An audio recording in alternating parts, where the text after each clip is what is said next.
Hello, everybody, and welcome to the Ocean Studies Seminar Series for part of this semester.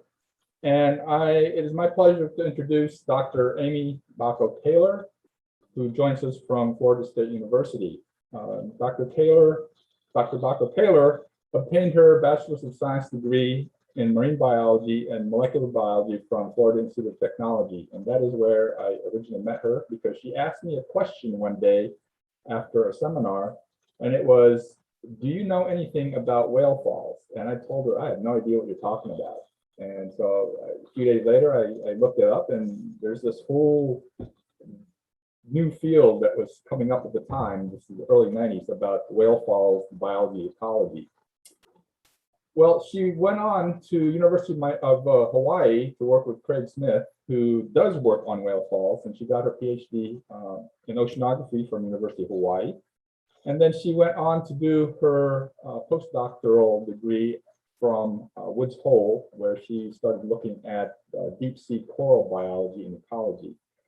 And currently, she is a professor in the Department of Earth Science, Earth, Ocean, and Atmospheric Sciences at Florida State University, and she's been there since 2008.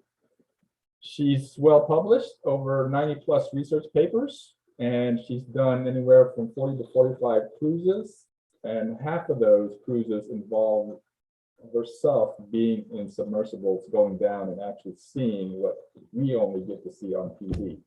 So at this time, I'm going to turn it over to Dr. Baco-Taylor and give her the floor. Thank you, Alan. Just going to get my screen set up here.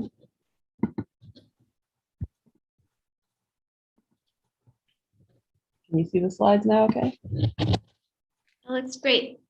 Good afternoon, everyone.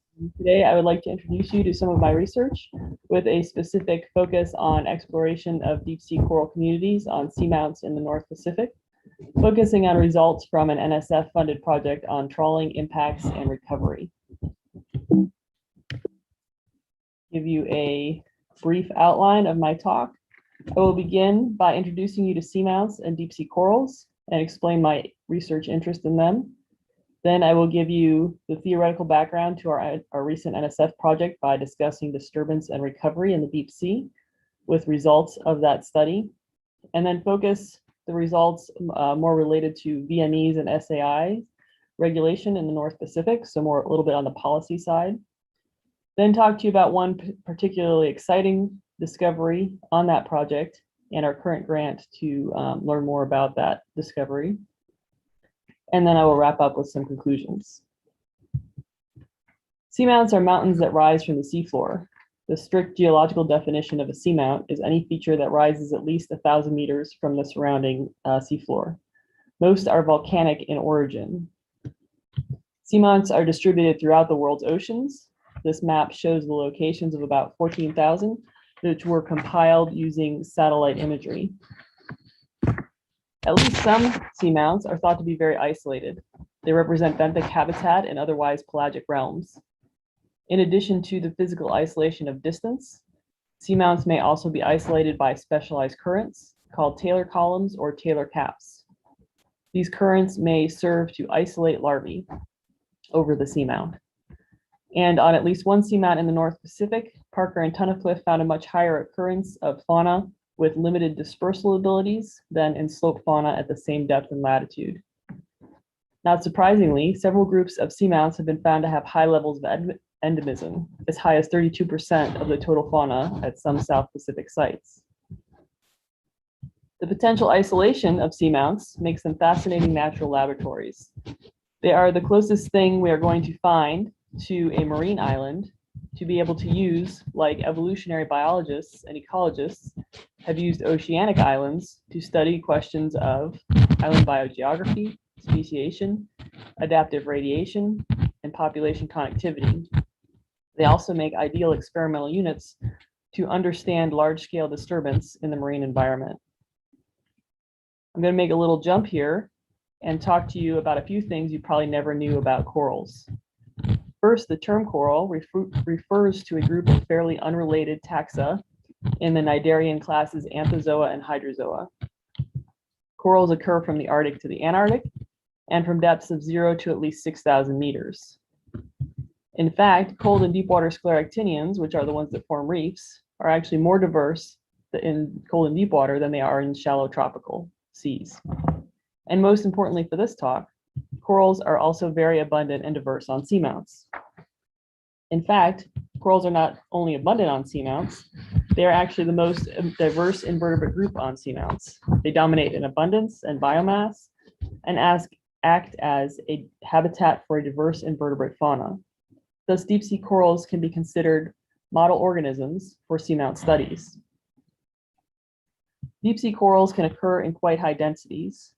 In the North Pacific, we usually find the sea fan type of corals, which are the octocorals, in quite high densities, and they essentially perform the same role as a habitat as a reef-forming coral would. Another image just to give you an idea of the high densities that these corals can occur in, and there can be quite a diversity of corals. This area is a little bit less dense, but you can see there's a greater number of species. But the real diversity in these communities, of course, is in the invertebrates that are associated with the corals. Deep sea corals provide structure and habitat just as they do in shallow water.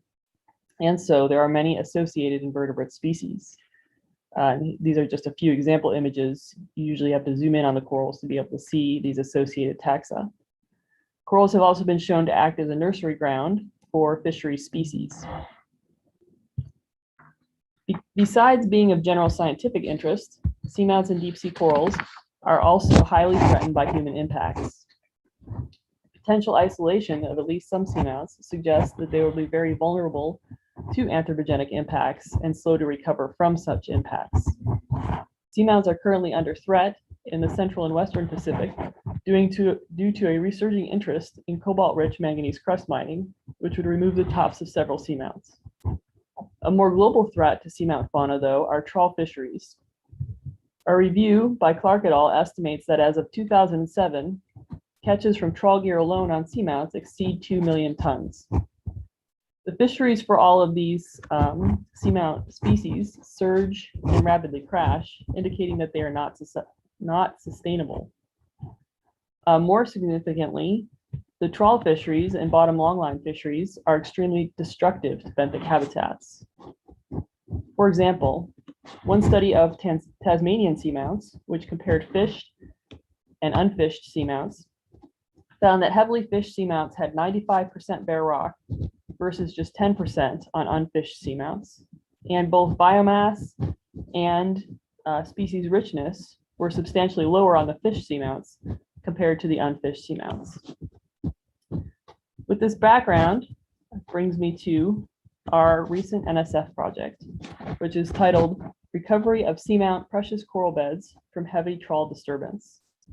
This is a collaboration between myself and Dr. Brendan Rourke at Texas A&M University, and the main PhD student on this project was Nicole Morgan. So as I mentioned, disturbance from trawling is now fairly common in the deep sea and is increasing as we fish deeper as resources in shallow water become depleted. We also have the added disturbance from mining on the horizon.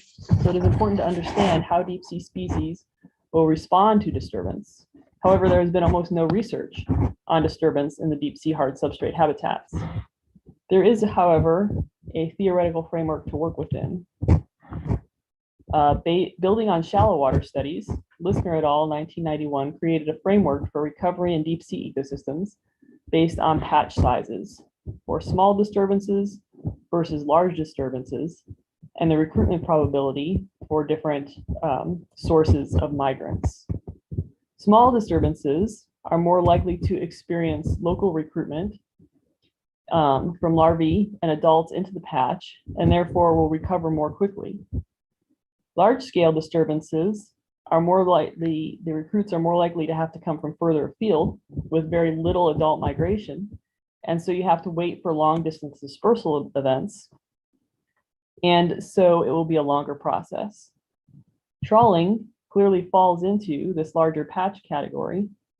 And because there is some degree of isolation on seamounts, that adds to the already longer timescales of recovery for large scale disturbances. Further compounding time to recovery from disturbance are the life history characteristics of the common species found on seamounts, which are the deep sea corals. Most species of deep sea corals and other megafauna, like sponges, have life history characteristics that include being slow growing and long lived, recruitment limited, and selective of substrate. All of these characteristics make deep sea corals highly vulnerable to any type of human disturbance and slow to recover once disturbance occurs.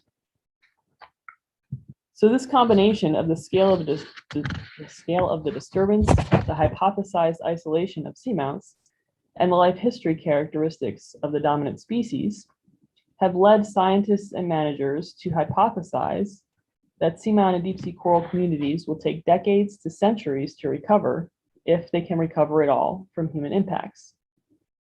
This has become somewhat of a paradigm in deep sea ecology and management, even though there have been few chances to test it, because there are few seamounts in the world that have been protected, and those that have been protected have only been protected for about 5 to 10 years.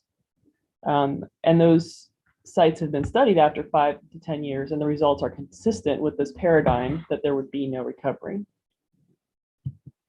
The seamounts of the far northwestern Hawaiian Islands and the Emperor Seamount chain provide an excellent opportunity to test this hypothesis further for a number of reasons.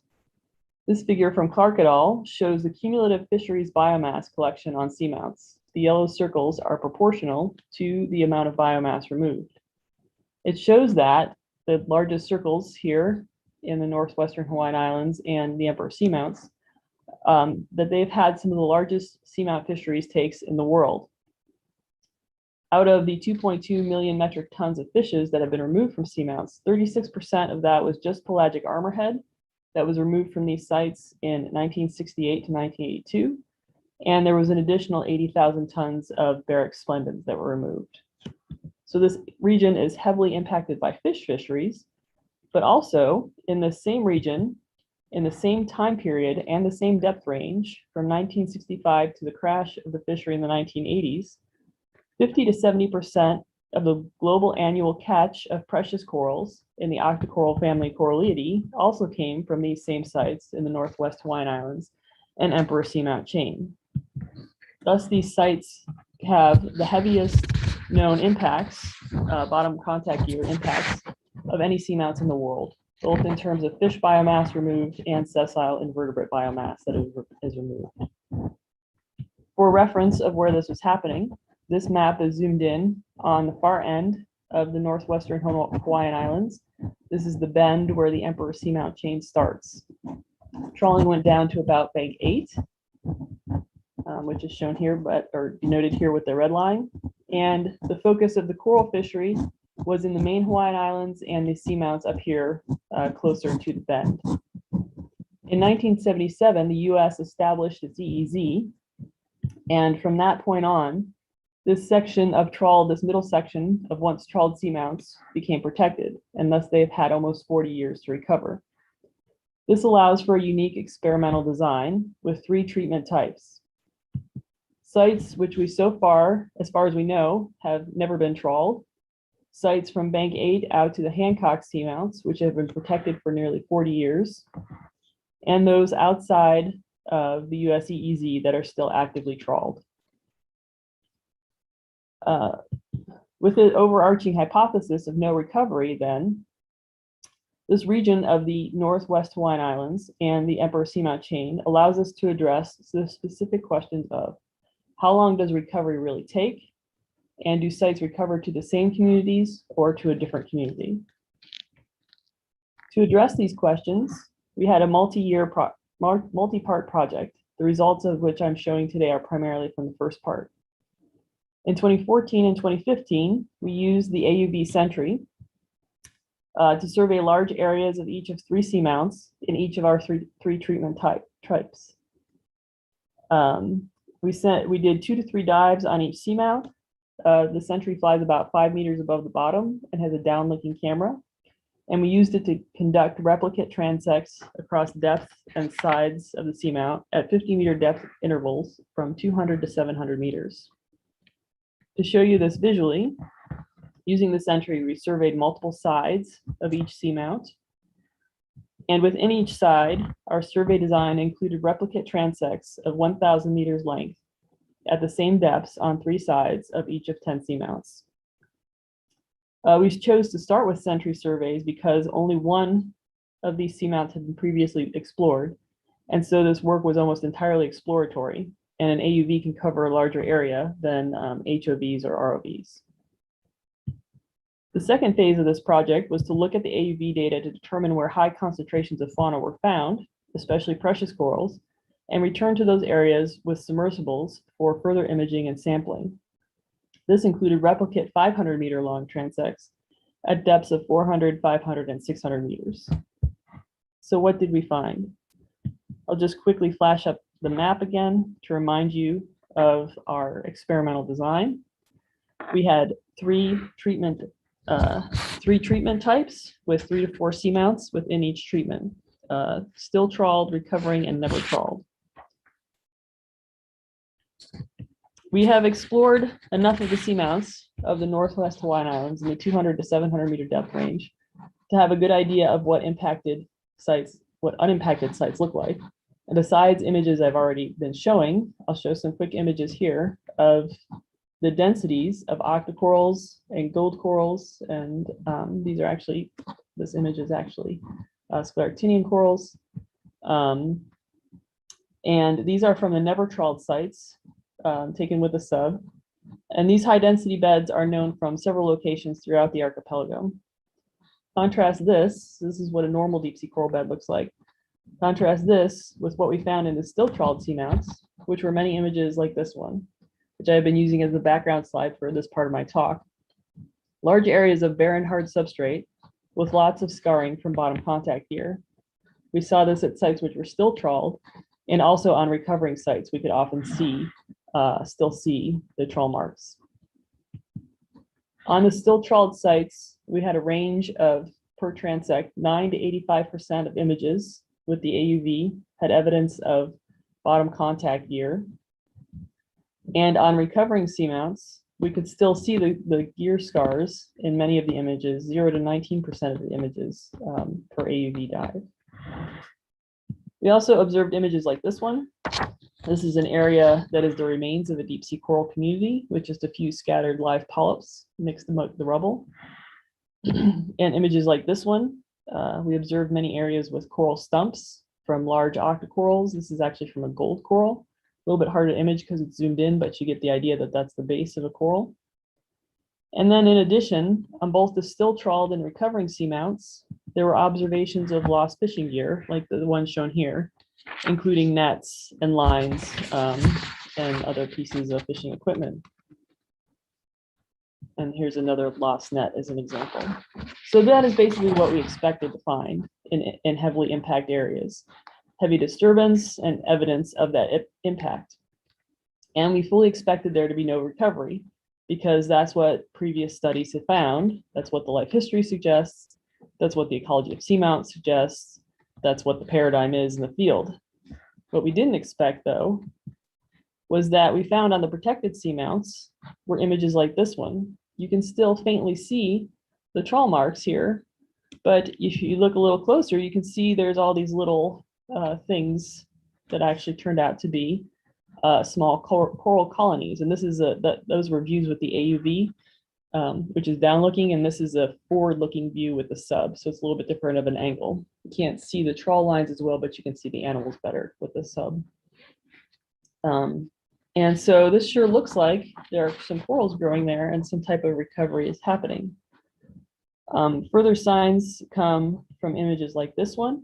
Here is a coralliid precious coral and a fragment of scleractinian coral growing from fragments of the damaged colonies. You can see the big field of coral rubble, but there's a few fragments that managed to start to grow back. A similar image where you can actually still see the net in the image and all the rubble around it, but there's corals growing out of the fragments from this rubble field and from pieces within the net. And in fact, other areas, excuse me, on the recovering seamounts also showed good signs. Here's a slope on one of the Hancock Seamounts with a high density of young octocoral colonies. So this is really unexpected and exciting and tells us that with protection on seamounts on 30 to 40 year timescales, some level of recovery is actually possible.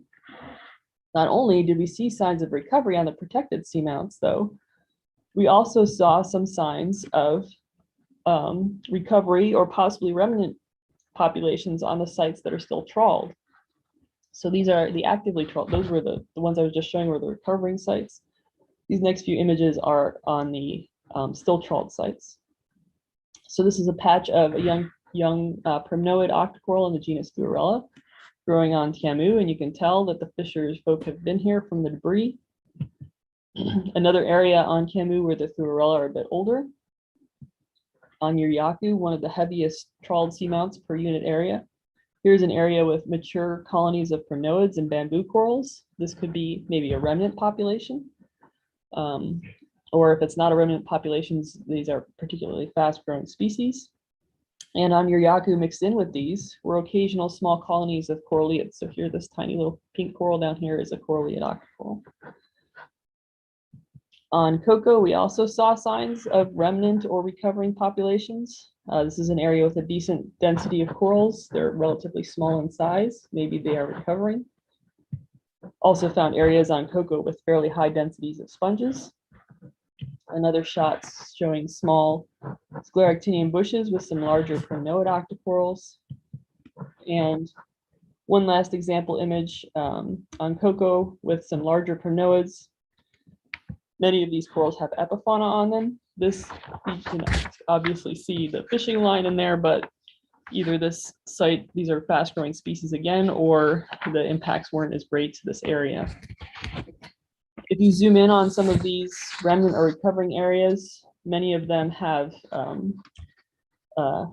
you have to zoom in to be able to see them, but many of them have resident epifauna as well. So we see that there are pockets of recovering patches or possibly remnant patches that still exist, even on the actively trawled seamounts.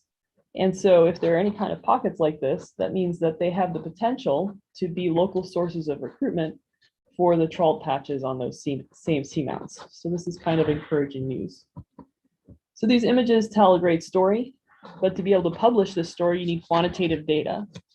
Fortunately, we had incorporated replication and a balanced sampling design into our explorations of these seamounts. So a reminder of our sampling design, we had, here we're focusing on the still trawled versus recovering, 3 to 4 features in each of those treatments, replicate AUV transects at 3 depths. This allows for quantitative comparisons. So here is a comparison of the total megafauna observed in the quantitative imaging transects. You see that the abundance of megafauna is much higher in the recovering sites than it is in the still trawled sites, and the difference is statistically significant. Similarly, if we focus on the corals, corals were more abundant again on the recovering sites than on the still trawled sites, and in some cases quite abundant, and the difference was statistically significant.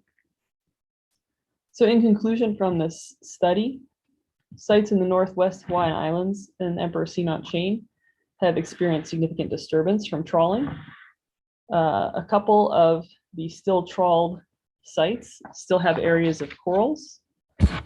We also see that protection allows for recovery, with corals returning on 30 to 40 year timescales. And the still trawled sites and the recovering sites both have patches of remnant or recovering populations.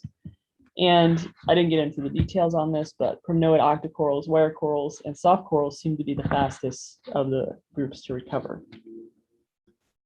So that project resulted in some exciting and unexpected results that have improved our understanding of the recovery of deep sea coral populations and seamounts. But these results also have really strong implications for management, which brings me to the next section of my talk, which highlights these same results in terms of current management regulations for the area. So we're going to talk next about vulnerable marine ecosystems and significant adverse impacts on seamounts of the northwestern Hawaiian Ridge and southern emperors. Let me start with explaining a couple of the terms in my title. The first of these is vulnerable marine ecosystems, usually referred to as VMEs. These are a legal designation given to ecosystems on the high seas, so that means outside of any nation's EEZ. So ecosystems on the high seas by the FAO and the UN and that meet a number of criteria. These criteria include fragility and life history traits, such as being slow growing and long lived, late maturing and selective of substrate. Other VME criteria include functional significance and structural complexity. Since most, if not all, deep sea corals exhibit most, if not all, of these traits, deep sea coral ecosystems are generally considered VMEs, as are many other types of fauna that are found on seamounts. The other term in my title, significant adverse impacts, is another UN and FAO term, defined as impacts that compromise ecosystem integrity in a manner that impairs the ability of the affected populations to replace themselves, degrades the natural productivity of the habitat, and causes loss of species richness, habitat, or community types. The still trawled treatment of our recovery study falls entirely within the high seas area. Shown in the black square on this inset map is the area of those 4 seamounts that fall under the high seas. And those are zoomed in on here in this larger background picture. These high sea sites are governed by the North Pacific Fisheries Commission, which governs this entire area in pink of the North Pacific that is outside of any nation's EEZ. In the NPFC, North Pacific Fisheries Commission, NPFC documentation, in accordance with the UN FAO regulations, they have wording which states, if fishing activities are causing or likely to cause significant adverse impacts on VMEs, the member of the commission is to adopt appropriate conservation and management measurements to prevent such SAIs. Also says that conservation and management measures should use the best available scientific information and be in accordance with the precautionary approach. So looking at what we found in our recovery study, we know that deep sea corals dominate hard substrate areas in the northwestern Hawaiian Islands. And I've shown several images of their death like before human impacts. If we had a group of seamounts that once had sufficient number of coralliid octocorals, this is an example image of a dense bed of coralliid octocorals, to be the biggest supplier for the precious coral fishery for nearly 2 decades, we would expect the seafloor to have looked something like this, which is a coralliid bed from one of the unimpacted sites. You can't call this or any of the other images I have shown you anything other than a VME. This, combined with evidence from habitat suitability modeling for the region and bycatch data from fisheries, indicates that VMEs are, or at least were, once widespread on all of the Northwest Hawaiian Island and Emperor seamounts.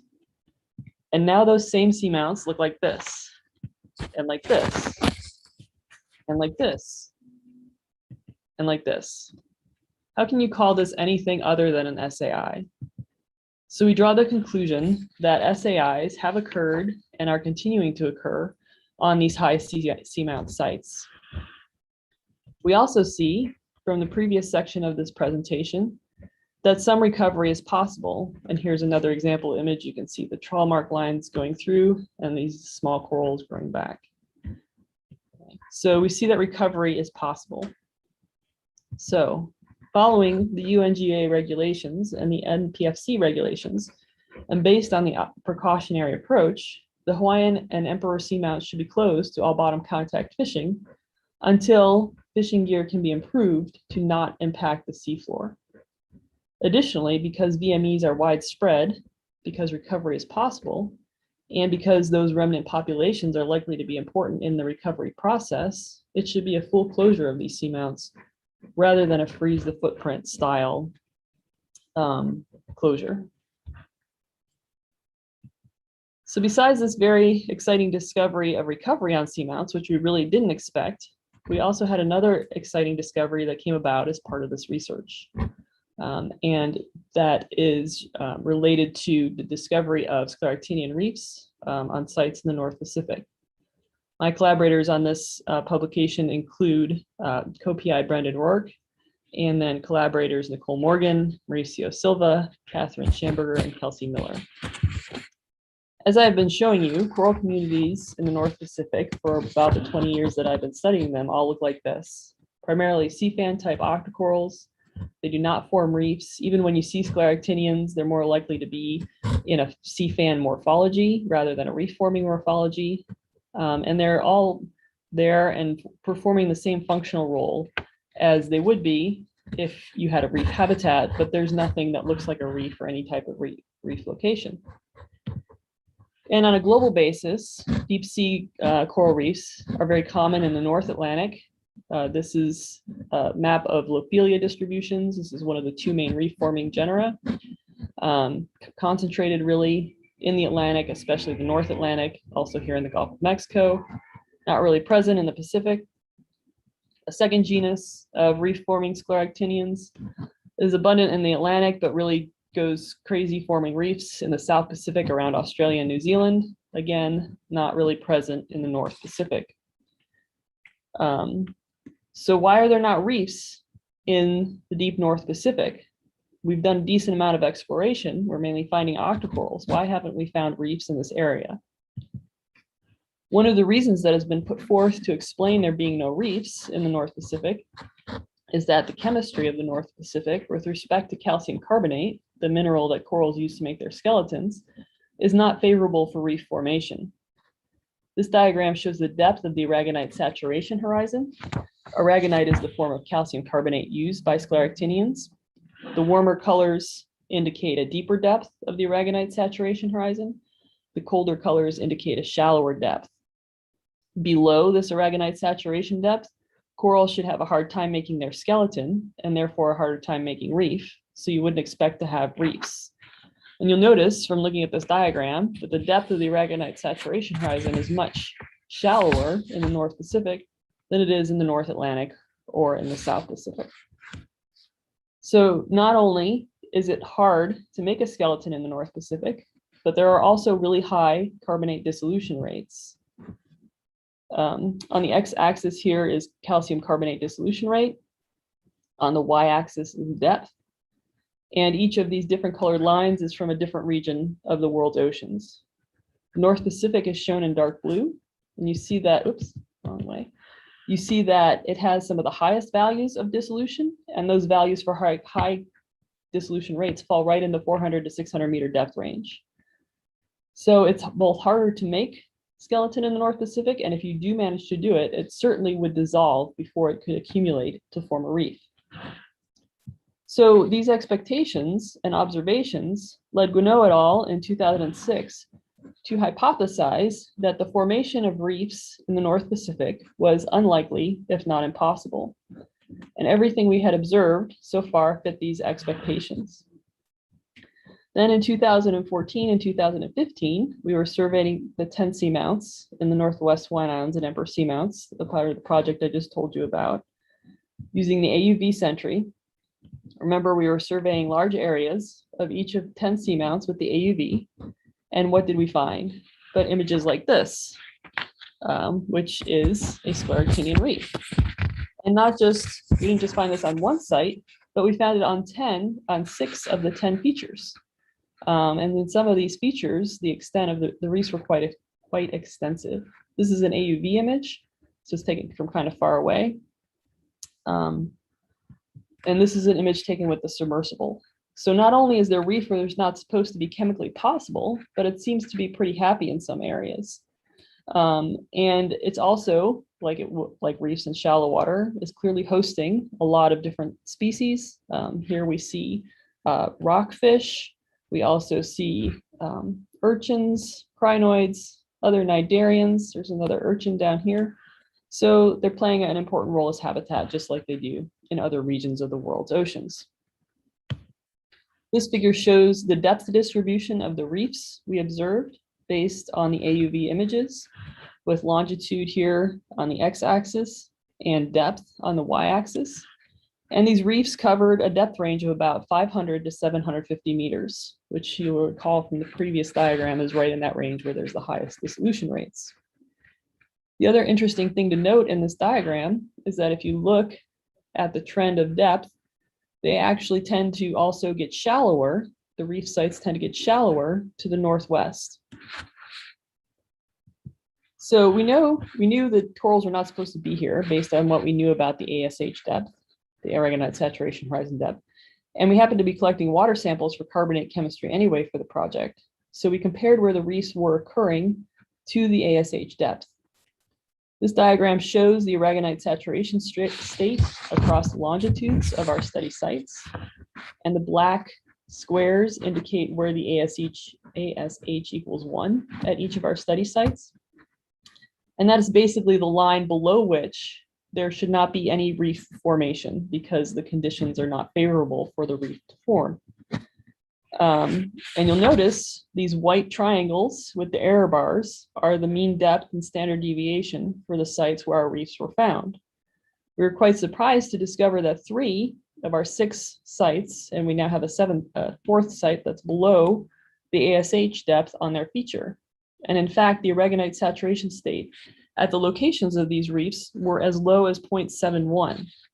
So remember, below 1, it's supposed to be hard to form a reef. But there is also another interesting pattern here.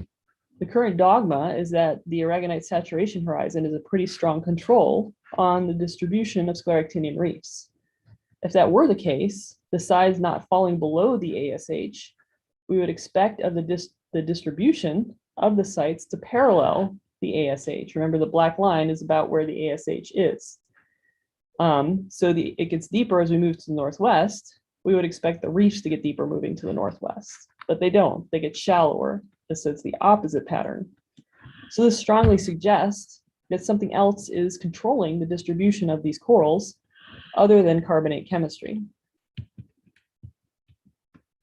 To try to get to what other parameter might contribute to their distribution, we did a PCA plot with an analysis of all the environmental data that we had. In this plot, each point is an AUV transect, and each point that is red is a transect that had reef present. You see in this diagram that sites with reef occupy a relatively narrow range of the PC2 axis, and this is true whether you graph it versus any of the other 4 axes. PC2 is most strongly correlated with the U component of surface currents and with sound velocity. And interestingly, if we look at the location of our sites with reefs, here shown as the sites with white circles, the stars are areas where we surveyed, and the white circles are sites that had reefs. Relative to the U component of surface currents, we see something really interesting. Right where the reefs start, we have a change in surface current direction, with the sites with reefs having a predominantly eastward flowing current, indicated by the blue color, and sites without reefs having a predominantly westward flowing current, which is the orange color. So that's perhaps not surprising, since we know the occurrence of deep sea corals has a lot to do with currents and current velocity, but these are surface currents, and we're talking about corals at a depth of 500 to 700 meters. So it's a little more surprising to see that correlation. Going back to the PCA plot, PC1 is most strongly correlated with POC and surface chlorophyll. And looking through the literature, we can see that some people have shown in the lab that deep sea coral species can calcify in undersaturated waters if they have excess food. So we also looked at the distribution of chlorophyll concentrations, surface chlorophyll concentrations relative to the reef sites. And we noticed that there is a demonstrated increase in chlorophyll concentrations right where the reef sites begin, and increasing as we move to the northwest. So in conclusion, we report the unexpected discovery of scleractinian reefs in undersaturated waters of the North Pacific at 6 sites where they should not be because of the depth of the aragonite saturation horizon and high dissolution rates.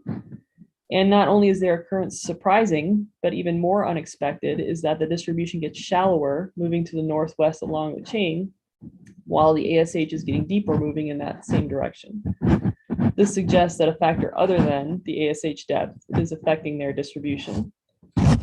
The data available indicates perhaps food or currents have something to do with the way the reefs occur, but neither of those explain the unusual depth distribution or depth patterns.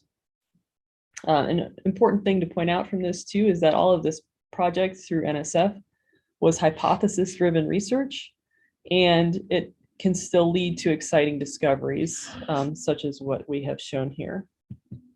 And we are left with the unanswered questions still of how can reefs accumulate in undersaturated waters? And we are following up on this question with our current NSF project, which is titled Defying Dissolution, Unraveling the Enigma of North Pacific Deep Sea Scleractinian Reefs in Undersaturated Waters.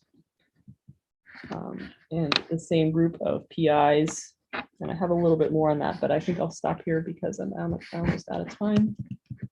So I will skip the acknowledgements.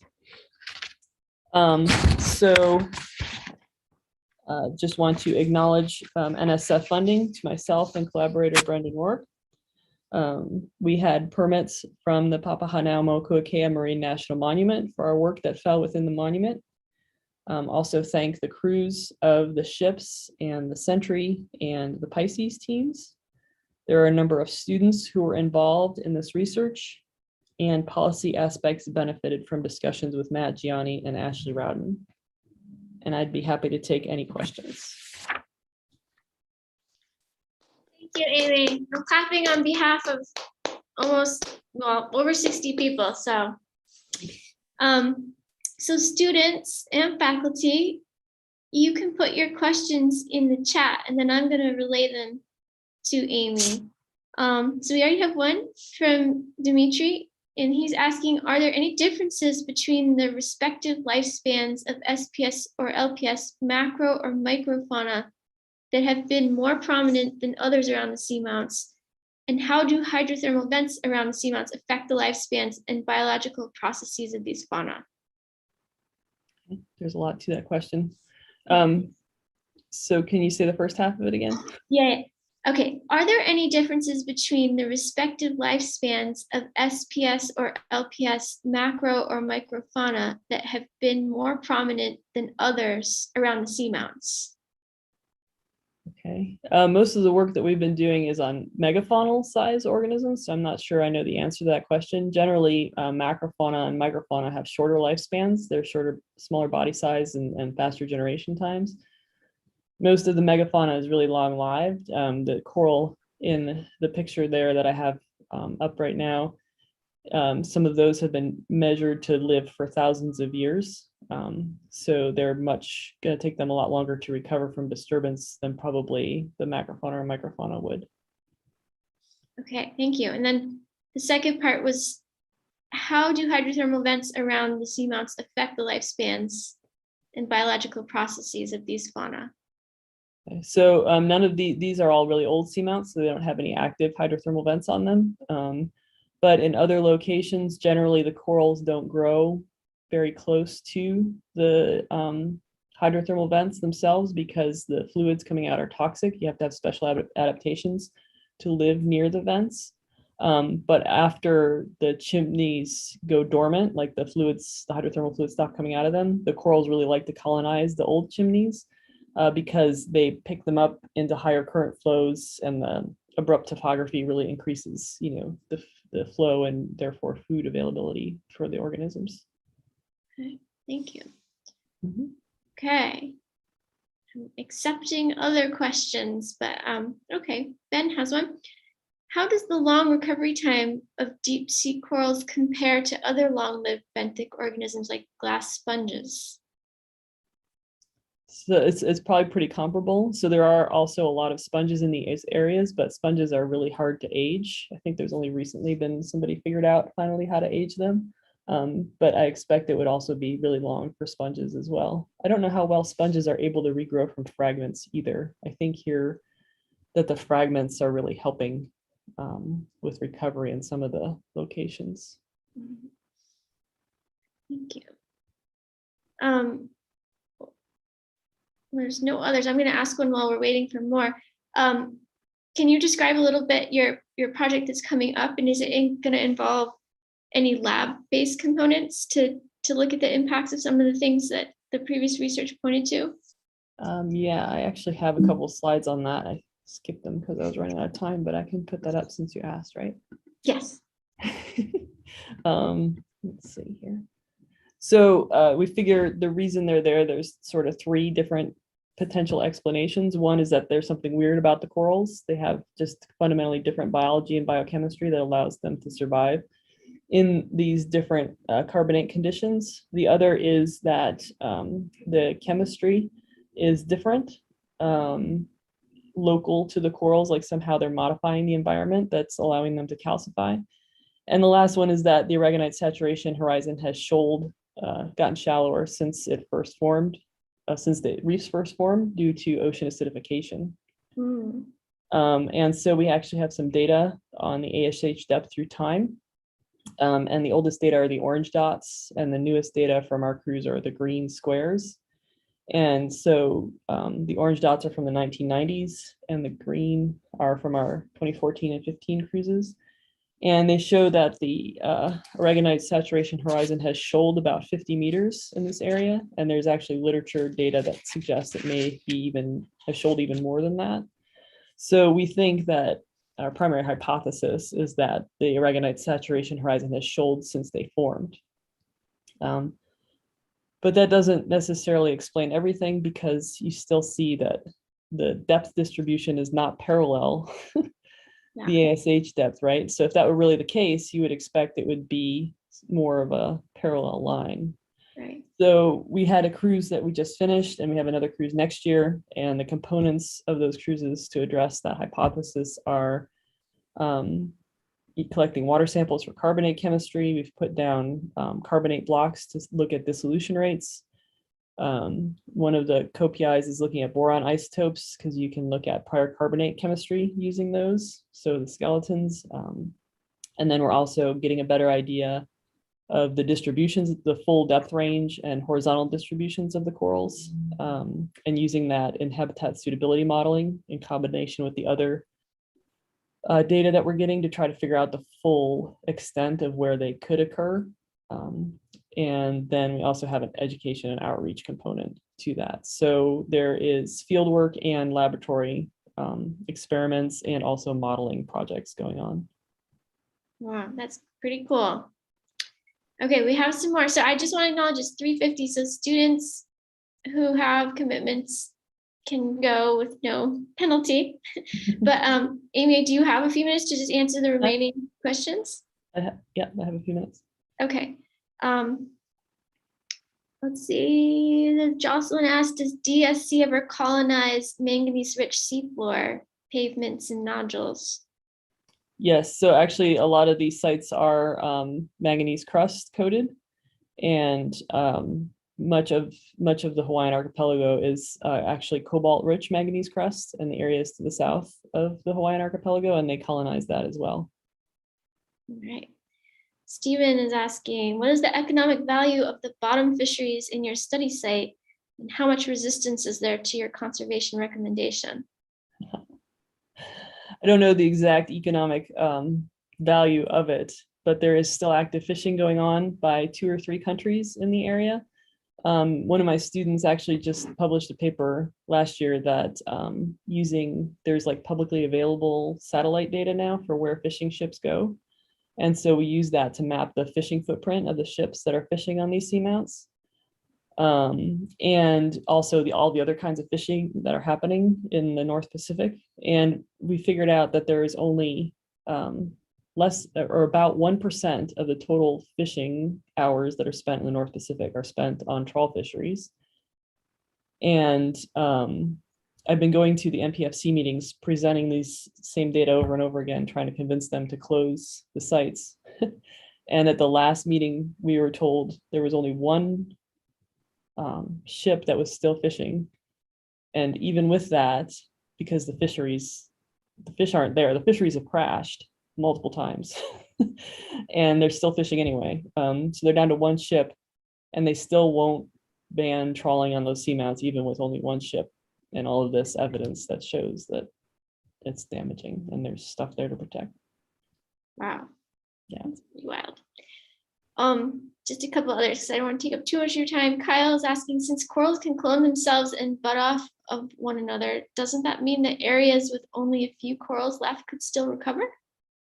Yeah, not every species of coral can do that, but certainly it seems like at least a couple of them are from those pictures that I showed. One of the octocorals and one of the scleractinians seem to be growing back from fragments. So that's sort of one of my arguments for closing the area, is the fact that, so a lot of the sort of the management mindset is that if an area is super heavily fished, there's no point in protecting it because it's already been destroyed and there's nothing you can do for it anyway. So just let them keep fishing there.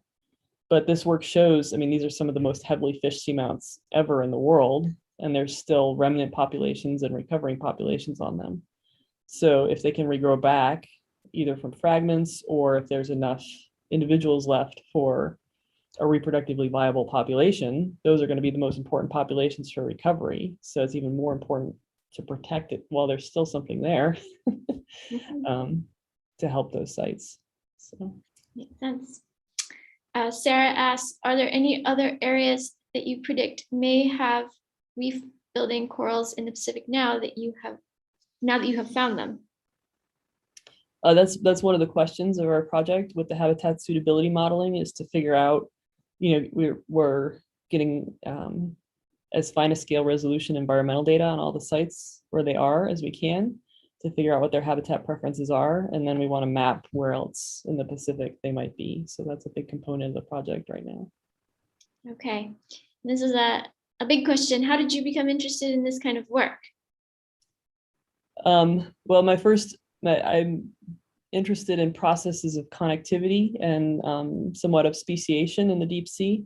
And my first work was on, as Alan mentioned, was on whale falls in the deep sea, which are also sort of like isolated islands, but whales are kind of hard to get a hold of, dead whales. And so it's hard to do sort of large scale studies with them. So while I was working on whale falls, I became interested in seamounts, and I knew about the fishery for the precious corals in Hawaii while I was, because I was there as a student. And so I wrote a proposal just to look at population connectivity of the corals. And then I went down in a sub on my first deep sea coral bed. And at that point I had already, been doing it been working in the deep sea for 3 or 4 years and gone to a couple of deep sea biology meetings, and nobody ever talked about deep sea corals went down, and there's this amazing community down there of all these different species of corals and all these invertebrates all over them. And it's like wide open area of study. And so I was basically hooked from that point. So you kind of got the spark as an undergrad, and then it evolved through grad school and with more trips way deep. Yeah. Last question. What's the next step in conservation that is being studied, has been studied, or is currently being formed? So there's a lot of groups now that are really pushing for deep sea conservation. As the deep sea has kind of been ignored in conservation efforts, but as we continue to push deeper and take more from the deep sea because shallow water is becoming so depleted, there's a lot of efforts to protect the deep sea. So there's one program called the Deep Ocean Stewardship Initiative. And they are like a consortium or a collaboration of not only academic scientists, but also people involved in policy and law and all kinds of other fields to try to figure out ways to work together to get the message out there that the deep sea also needs to be protected. And I think that most people who have done research in the deep sea were now all focused as much on the conservation aspect as we are on the basic research aspects, because, pretty much everything everybody studies is kind of threatened by everything that's happening. So you kind of have to do both at the same time. Yeah, that could be like a whole talk in itself, right? Yeah. Thank you so much, Amy. I know we've taken up more of your time than I said we would, so I really appreciate you being here. Another round of applause on behalf of everyone. Thanks for sharing all your great images and research with us. Okay. Thank you for the invitation. I enjoyed. Thanks.